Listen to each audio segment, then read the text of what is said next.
میں تمہارے جسم کا ہر عضو کاٹ پھینکوں گی اگر تم نے مجھے جواب نہیں دیا۔ بے بسی یا تکلیف کے احساس سے اب عامر کی آنکھوں میں آنسو آ گئے تھے، چہرہ پسینے سے شرابور ہو چکا تھا۔ پھر جیسے ہی نازیہ نے چاقو کی دھار اس کے کان پر رکھی، وہ چیخ پڑا، بتاتا ہوں۔ نازیہ نے اس کے کان سے چاقو اٹھا لیا اور اس کی طرف دیکھنے لگی۔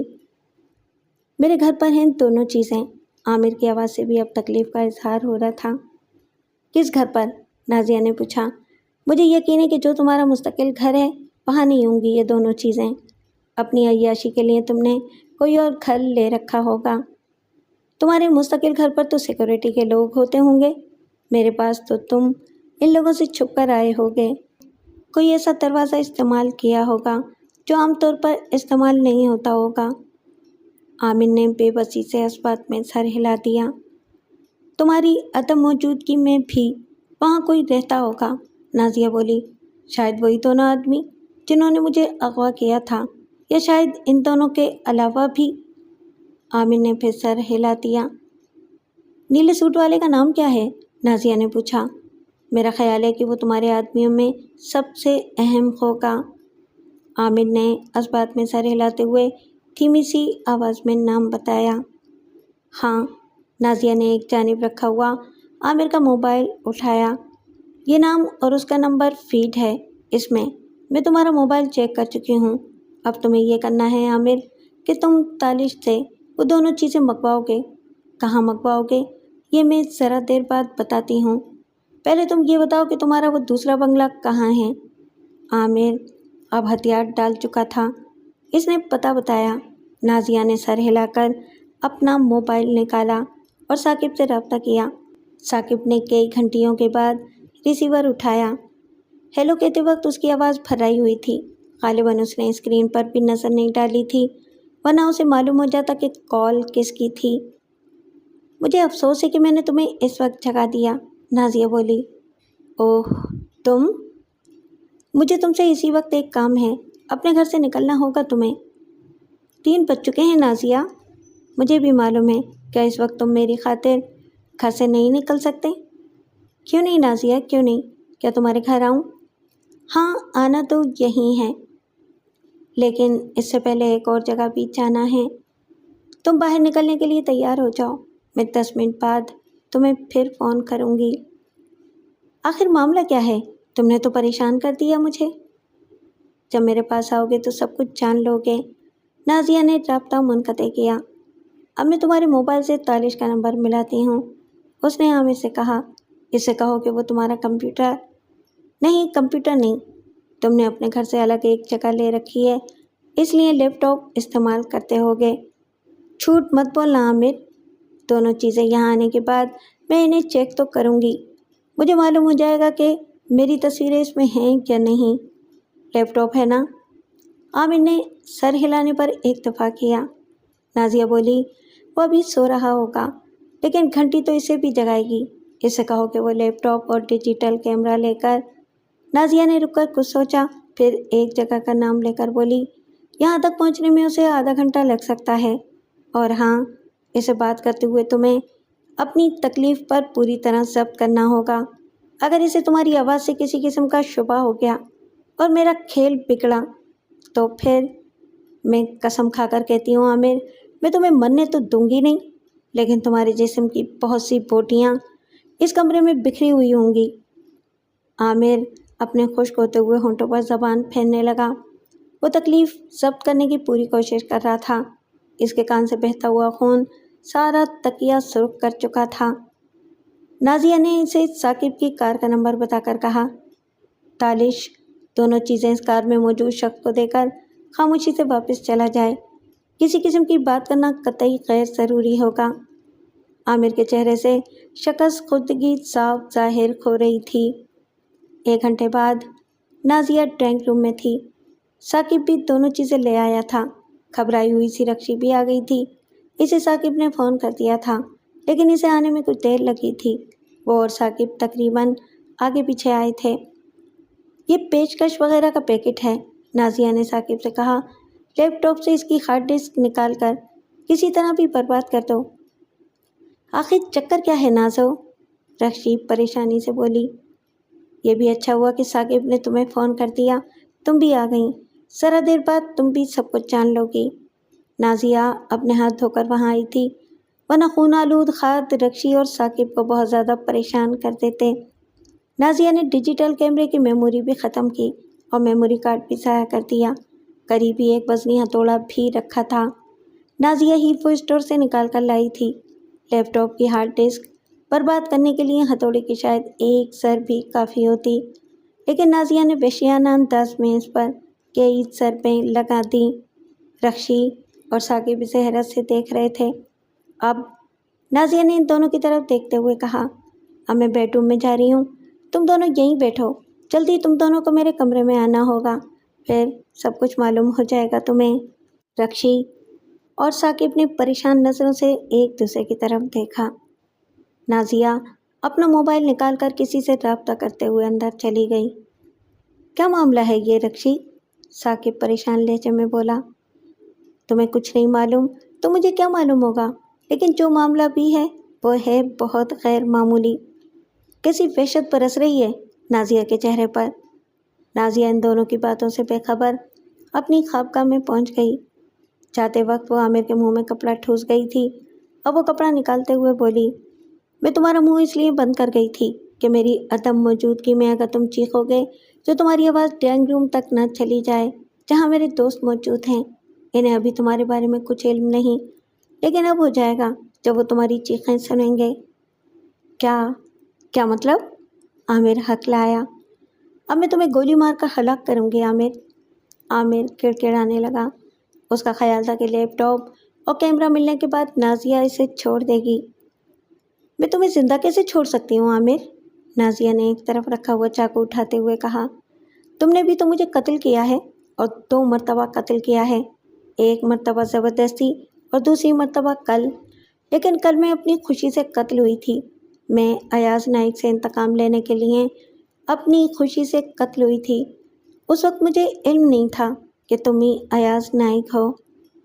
عامر کے چہرے کا رنگ پھیکا پڑ گیا، لیکن نازیہ اس کے قریب پہنچ کر بولی، تمہیں گولی مارنے سے پہلے میں تمہارے جسم کی بہت سی بوٹیاں کاٹوں گی۔ میں تمہاری چیخیں سننا چاہتی ہوں عامر۔ ایک رات میری چیخیں تمہارے بنگلے میں گونجی تھیں، آج تمہاری چیخیں میرے گھر میں گونجیں گی۔ خاموش ہوتے ہی اس نے چاقو عامر کے گال میں گھونپ دیا۔ عامر کی چیخ بڑی کریہا تھی، پھر اس کی سے زیادہ کریہا چیخ اس وقت نکلی جب نازیہ نے چاقو کو جھٹکا دیا۔ چاقو کی دھار عامر کے منہ سے باہر آئی اور اس کا گال لٹک گیا۔ اس کے دانتوں کی قطار نظر آنے لگی۔ چاقو پھر حرکت میں آیا اور عامر کے سینے کی ایک بوٹی اڑ گئی۔ نازیہ وہ دیوان کی طاری ہو چکی تھی، اس کا ہاتھ بہت تیزی سے چل رہا تھا۔ عامر کے جسم کے مختلف حصوں سے بوٹیاں اڑ رہی تھیں، اس کا خون اچھل کر نازیہ کے چہرے اور اس کے کپڑوں کو رنگین کر رہا تھا، اور عامر کی چیخیں کمرے میں گونج رہی تھیں۔ دوڑتے ہوئے قدموں کی آواز نازیہ نہیں سن سکی۔ ثاقب اور رکشی دوڑتے ہوئے دروازے تک آ گئے تھے، انہوں نے عامر کی چیخیں یقیناً سنی ہوں گی۔ نازیہ نے خوابگاہ میں آنے کے بعد دروازہ اندر سے بند کر لیا تھا۔ نازو، رکشی کی چیختی ہوئی آواز آئی، یہاں کیا ہو رہا ہے نازو؟ سب ٹھیک ہو رہا ہے رکشی، نازیہ نے عامر کے بازو کی ایک بوٹی اڑاتے ہوئے بلند آواز میں کہا۔ جو چیخیں تم اور ثاقب سن رہے ہو یہ ایاز نائک کی چیخیں ہیں۔ نازیہ کا سارا بستر خون میں ڈوب چکا تھا۔ نازیہ، یہ کیا کر رہی ہو تم؟ ثاقب کی چیختی ہوئی آواز سنائی دی۔ وہ دونوں اب زور زور سے دروازہ بھی پیٹ رہے تھے۔ نازیہ دیوانوں کی طرح عامر کے جسم سے بوٹیاں اڑاتی اور اس کی چیخیں سنتی رہی، پھر یک با یک چیخیں رک گئیں۔ نازیہ نے چونک کر دیکھا، عامر کا سر ایک طرف ڈھلک گیا تھا، جسم کی تڑپ بھی رک گئی تھی، لیکن سینے کے پھولنے پچکنے سے ظاہر ہو رہا تھا کہ عامر کی موت واقع نہیں ہوئی تھی، وہ صرف بے ہوش ہوا تھا۔ بدبخت، نازیہ ہانپتی ہوئی بولی، چپ ہو گیا کمینہ۔ پھر اس نے چاقو پھینک کر اپنا ریوالور نکالا۔ اس نے پے در پہ 2 گولیاں عامر کے سینے پر داغیں، پھر اس کے قریب گئی اور ریوالور کی نال اس کی پیشانی پر رکھ کر ٹریگر دبا دیا۔ عامر ٹھنڈا ہو گیا۔ ایک دردناک موت، ایک اذیتناک موت اس کا مقدر بن چکی تھی۔ نازو، نازو، رکشی چیخے جا رہی تھی۔ نازیہ دروازے کی طرف اس طرح بڑھی جیسے خواب میں چل رہی ہو، لیکن ریوالور اب بھی اس کے ہاتھ میں تھا۔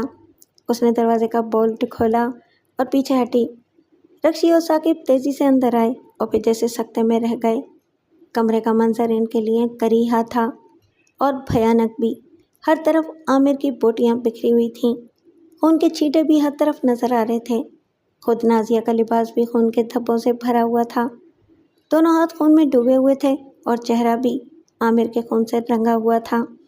عامر کی لاش نازیہ کے خون میں ڈوبے ہوئے بستر پر پڑی تھی۔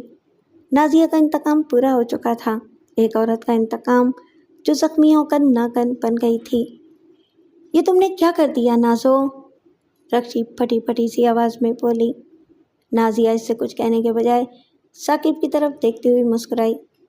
تم مجھ سے محبت کرتے ہو نا ثاقب؟ ثاقب کچھ کہنے کے بجائے اس کی طرف تکتا رہ گیا۔ اور آج؟ نازیہ پھر بولی، آج پہلی مرتبہ مجھے احساس ہو رہا ہے کہ میں نے تمہاری محبت کی قدر نہ کر کے غلطی کی تھی۔ اسی وقت سائرن کی آواز قریب آتی سنائی دی۔ پولیس آ رہی ہے، نازیہ ثاقب کی طرف بڑھتے ہوئے بولی۔ میں نے ہی فون کیا تھا پولیس کو جب ڈرائنگ روم سے نکل رہی تھی۔ مجھے اندازہ تھا کہ میں پولیس کے آنے تک اپنا کام مکمل کر لوں گی۔ اب وقت ختم ہو چکا ہے ثاقب، پولیس کے اندر آنے سے پہلے مجھے اپنی آغوش میں لے لو۔ میں نہ جانے کیوں تمہاری آغوش میں مرنا چاہتی ہوں۔ ثاقب اب تک سکتے کے عالم میں تھا۔ نازیہ خود ہی سے لپٹ گئی۔ اس وقت ثاقب چونکا، کچھ نہ سمجھتے ہوئے بھی اس کی آنکھوں میں آنسو آ گئے اور اس نے نازیہ کو اپنے بازوؤں میں بھر لیا۔ بہت اچھا ثاقب، نازیہ کی آواز میں مسرت تھی۔ کاش میں تمہیں اپنا لیتی، لیکن قدرت کو کچھ اور ہی منظور تھا۔ میں اس قابل نہیں رہی تھی ثاقب کہ اپنا آپ تمہیں سونپتی۔ مجھے تو یہ ظالم رون چکا ہے جس کی لاش تم دیکھ رہے ہو۔ میں نہیں چاہتی کہ اس قتل کی پاداش میں اپنی زندگی جیل میں کاٹوں، بس اسی لیے تمہاری آغوش میں اپنی جان دے رہی ہوں۔ گولی چلنے کا دھماکہ ہوا۔ نازیہ نے ریوالور اپنی کن پٹی پر رکھ کر ٹریگر دبایا تھا۔ نازو، نازو، رکشی چیخ کر جھپٹی۔ نازیہ کے ہاتھ سے ریوالور گر چکا تھا اور اس کی لاش ثاقب کے بازوؤں میں جھول رہی تھی۔ پولیس جب اس کمرے میں پہنچی تو ثاقب فرش پر بیٹھا ہوا تھا۔ نازیہ کی لاش فرش پر تھی اور اس کا سر ثاقب کے زانوں پر رکھا تھا۔ اس کے قریب ہی بیٹھی ہوئی رکشی پھوٹ پھوٹ کر رو رہی تھی۔